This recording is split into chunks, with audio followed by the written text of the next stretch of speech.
中国经济正陷入有史以来最为糟糕的时期，各项核心数据都呈现恐怖的下滑态势，反映出经济基本面的严重恶化。房地产泡沫的疯狂破裂是导火索，正在引发严重的连锁反应，令整个国家陷入资金枯竭、需求冻结的怪圈。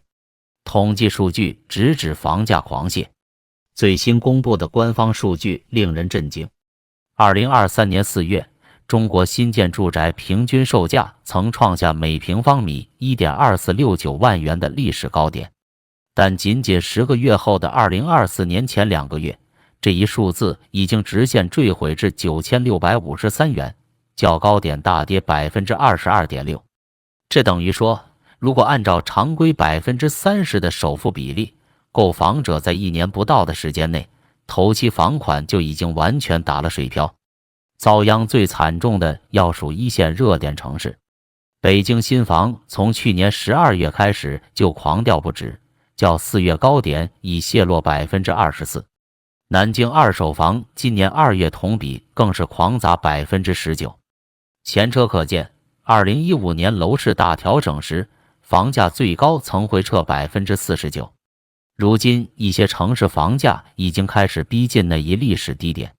统计局数据显示，2月份70城市中，新建商品住宅价格环比降幅继续收窄，但同比降幅扩大到 6.2%， 受去年同期高基数影响。二手住宅同比降幅则扩大至 8.1%， 创下历史新低。以武汉为例，新房价格自去年7月以来已连续8个月下探，今年2月同比下滑 1.6%。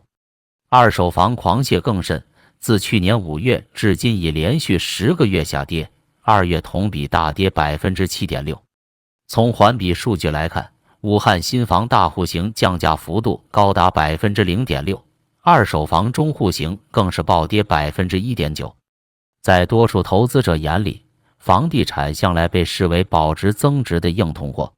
如今这一根基性前提已经被彻底冲垮，一定会引发投资者信心的进一步大溃败，造成市场资金外逃加剧，投资意愿雪上加霜。税收数据反映总需求恐慌，一系列税收大跌，进一步证明了中国经济内需和总需求出现恐慌性下滑。今年前2个月，中国大头个人所得税同比狂缩 15.9%， 罕见的大幅滑落进一步暴露了眼下百姓缺钱恐怖。同期证券交易印花税腰斩式下跌 46.8%， 充分反映了投资者的极度谨慎和资金的持续外逃。有分析指出，个税和印花税双杀都源自就业市场低迷和产业疲弱，失业人数大增导致企业所得税自然遭重创。此前已有投资者质疑，今年的增值税同比大跌 5.3%， 是否印证了 GDP 数据被粉饰过高的猜测。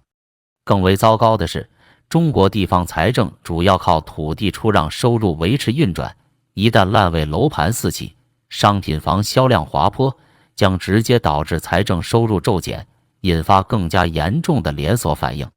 受制于经济低迷、信贷紧缩和需求不振的困扰，今年1至2月，中国进口关税和进口增值税收入同比均出现负增长，分别下滑 6% 和 1.3%， 进一步佐证了经济基本面的极度虚弱。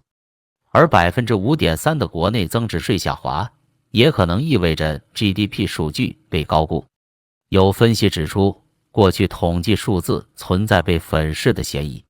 一些地方官员为了完成目标，多有夸大其词、伪造靓丽数据的做法，这对于中央政府研判经济形势很可能产生了严重的误导。长期依赖虚拟经济的代价。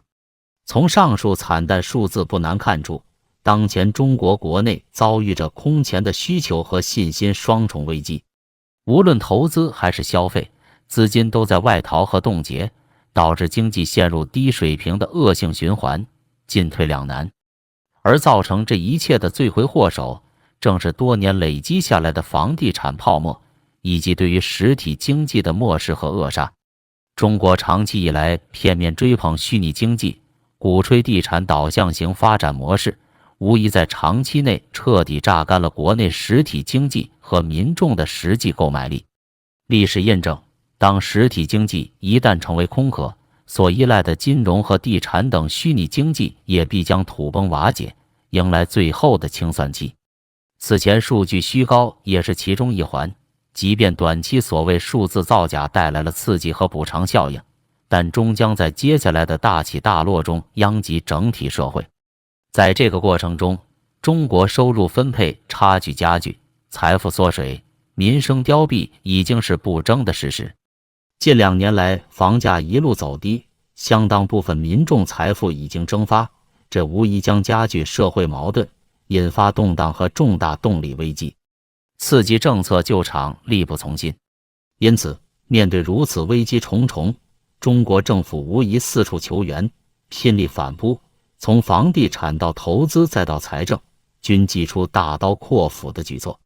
然而，即便如此，也难逃一蹶不振的厄运。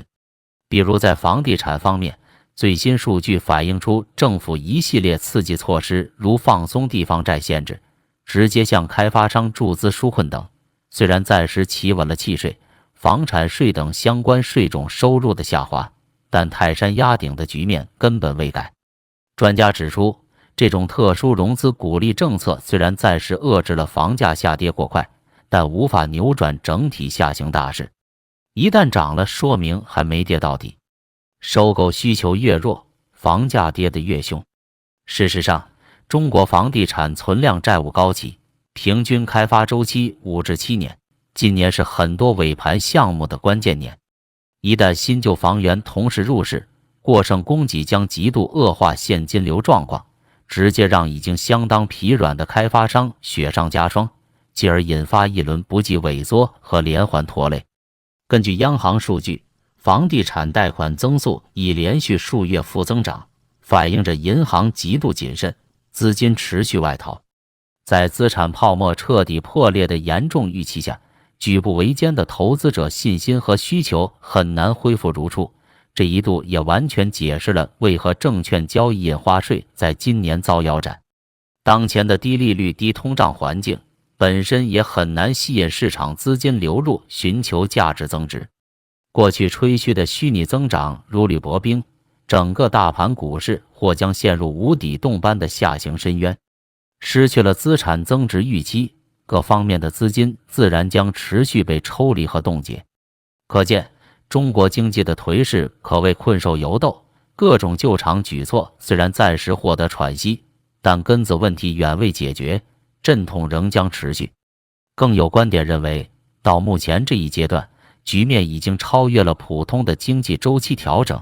而是一场由内忧外患叠加引发的巨变。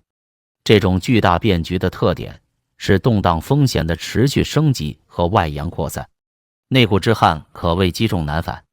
数十年经济奇迹都建立在高投资、高房地产、高杠杆的虚火基础之上，如今这个巨型金字塔顶端开始垮塌，整个模式的根基都将面临全面重建的艰难考验。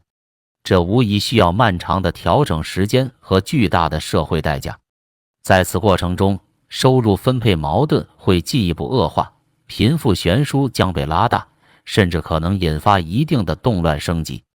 前几年的疫情冲击和清零政策已经让民众生活陷入万分痛苦，对政府信任亦折射出严重危机。如今经济危机叠加，加上地缘政治风险等众多外患，民粹主义和民族主义难以遏制，社会撕裂有可能成为新的常态。在这种背景下，动荡升级也就无从避免。比如说，一旦大量民众收入锐减，导致大量房贷无力偿还，将引发银行业危机和金融危机，阶层矛盾加剧，或将引发大规模街头运动和社会失序，地方财政彻底入不敷出，加上中央财政收支缺口扩大，政府债务风险也会飙升，国有企业裁员、倒闭潮更是不可避免。而动荡风险一旦外延，便可能造成连锁反应。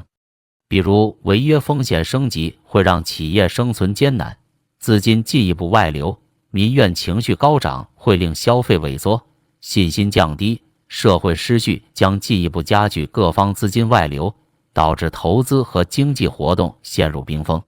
一旦出现这样的劣势反应，危及经济的不仅是短期复苏，而是长期向下滑落的可能。